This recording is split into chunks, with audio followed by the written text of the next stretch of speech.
lane fast, call it high speed. I've been working hard, yeah, I've been working nightly. If you think you'll win, ha, not fucking likely. I be taking shots, yeah, cold-blooded, icy. Watching numbers grow is what I call sightseeing. In the front row, run it up when they hype me. The following grows, they know how to ignite me. Call me CEO, I've been running shit right, see. And I ain't playing games, I create my own lane, making pleasure out of pain, turning losses into gains. I'm the boss, I'm making change. I've been rocking this exchange,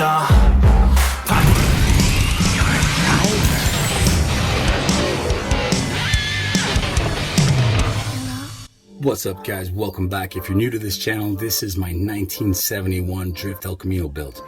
I got it out of a field, literally. It's an SS71, and I'm tearing it apart and making it to my ultimate track car.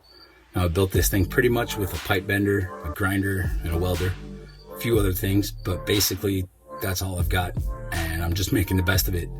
So today's video, we're making some plates in the back here. We're gonna close off the box because there's big open holes. I have an idea for the fenders to be mountable, removable, and this is my solution for not getting too much crap inside those quarter panels, and to be able to clean it up, make it look good, box it in, make it nice and strong, because strength is going to be a serious issue here, and I don't want any sheet metal flopping around. My motor, my trans, everything is going to be mounted direct, probably no mounts in it, no cushioning, so the vibrations are going to be pretty wild in this machine.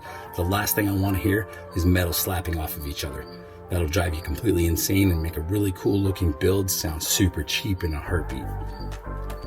So there, I'm using my cardboard stencils to get the sides right, cut everything good. Now they're off a little bit because there's a little bit of Bondo work in this thing, and it's been banged around this truck. It is from 1971, so it's had a huge life. I would be very curious to see where it came from and what it did in its life. But I got a lot of obstacles to work with. Not everything is exactly the same, so it's not as simple as flopping that panel and cutting out the same thing on the other side. It's not a perfect template for both sides of the vehicle. So here I put them both down. I use straight edges to make my line straight.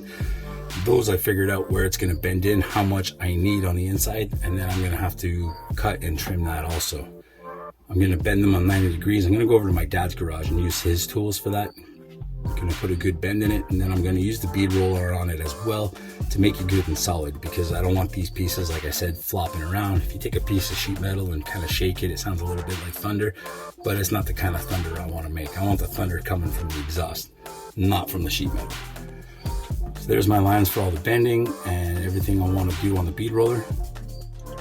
Bead roller, like I mentioned in a previous video, if you're just joining us now, is actually a lot tougher than it looks. You got to make sure you follow those lines. If you don't put lines and you try to freestyle it, it's really easy to mess it up.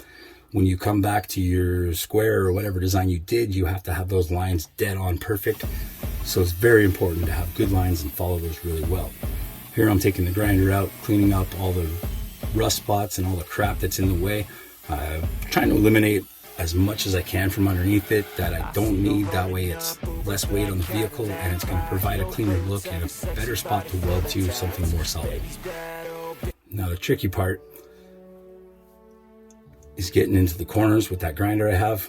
Didn't really work out so well, so I had to get in there, climb around it like some sort of monkey bars, and that was quite the workout on its own.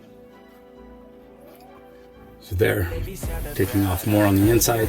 I have a little pipe in there to line up both the fenders, make sure everything fits good. And now I gotta see if these panels fit real nice. So I know the outside fits good. It's time to match up the inside. Head over to my dad's shop and bend them up on his tin brake that he has. My dad's a big car fabricator, restores a lot of cars, so he's much better set up than I am for tools, but it always comes in handy just to run over there and say hi and get something done. So those pieces are bent and they fit inside just like I wanted them to. Now closer to the inside of the cab, I'm going to have to chop a little bit off. That's where these lines are coming from. And as you can see, I already cut a significant chunk off of it. So once they fit, it's time to get spot welding and make all that fit on there good. The problem with the sheet metal and the original sheet metal of the car is the sheet metal on the car has been corroded over the years, oxidized. It's a lot weaker. It's nowhere near as clean. So when I'm welding it, I have to make sure that I just tack it in, do little spot welds and keep moving so it doesn't get too hot. If it gets too hot, it instantly burns through, and it's an absolute nightmare because then you have holes in it and then you have to find a way to fill them up, usually by welding, which takes multiple tacks and a lot of time. So these pieces were pretty straightforward, pretty easy. The top part, I cut them out to shape, and using these beautiful clamps I got from my buddy Sonny, I can weld them in nice and tight. There you can see an idea what I mean by those multiple tack welds. There's just all kinds. Now I did like one every 3 inches and then went back and did more and filled up the gaps and slowly went in between. So a lot of that part you don't see on the video because that would be super boring and super long. I just want you guys to know how I did it and what I'm doing and keep things moving quick.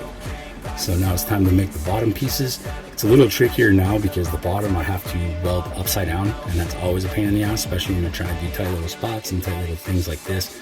So getting in there was a pain in the ass, but if you just stick to it, there's nothing to it but do it, really. So cutting it out of the sheet metal, I didn't bother throwing a bead roll in there because it's going to be pretty strong. Triangles are the ultimate strength shape. And there you can see I almost have it fit, just a little bit more trimming to do, and it fits in really nice and it looks good and sturdy and strong. I really like the way that looks. So the idea, yeah, with no beads, I can get away with that no problem in here. And plus, the way it sits, I find it would look kind of weird with it. Well, it would look good with a bead, but I mean, you know, whatever. It's fine the way it is. It's a race car, man.